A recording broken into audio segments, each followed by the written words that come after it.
मुझे जवाब दीजिए, ये जो आतंकवादी हैं, ये नक्सलवादी हैं, उनके पास शस्त्र और बारूद कहां से आता है? वो तो विदेश की धरती से आता है और सीमाएं संपूर्ण रूप से आपके कब्जे में है। सीमा सुरक्षा बल आपके कब्जे में है। मैंने उनको दूसरा सवाल पूछा, हमने कहा आतंकवादियों के पास धन आता है, हवाले से आता है, पूरा मनी ट्रांजैक्शन का कारोबार भारत सरकार के कब्जे में है, आरबीआई के अंडर में है, बैंकों के माध्यम से होता है।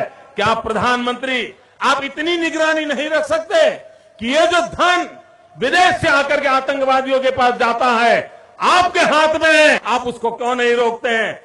मैंने तीसरा सवाल उनको पूछा कि विदेशों से घुसपैठिए आते हैं, घुसपैठिए आतंकवादियों के रूप में आते हैं, आतंकवादी घटनाएं करते हैं, भाग जाते हैं। प्रधानमंत्री जी आप मुझे बताइए, सीमाएं आपके हाथ में है, कोस्टल सिक्योरिटी आपके हाथ में है, बीएसएफ सेना सब आपके हाथ में है, नेवी आपके हाथ में है, ये विदेश से घुसपैठिए कैसे घुस जाते हैं? मैंने चौथा सवाल पूछा, सारा कम्युनिकेशन भारत सरकार के अंडर में है।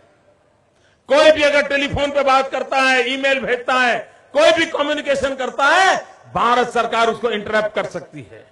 इंटरप्ट कर करके जानकारियां पा सकती है कि आतंकवादी गतिविधि के अंदर कौन सा कम्युनिकेशन चल रहा है और आप उसे रोक सकते हो। मैं पूछना चाहता हूं प्रधानमंत्री जी को, इस विषय में आपने क्या किया है? मैंने पांचवा सवाल उनको पूछा कि आप विदेशों में जो आतंकवादी भाग चुके हैं, जो लोग विदेश में बैठ करके हिंदुस्तान में आतंकवाद की घटनाएं कर रहे हैं, उनको प्रत्यारोपण के द्वारा हिंदुस्तान लाने का हमें अधिकार होता है।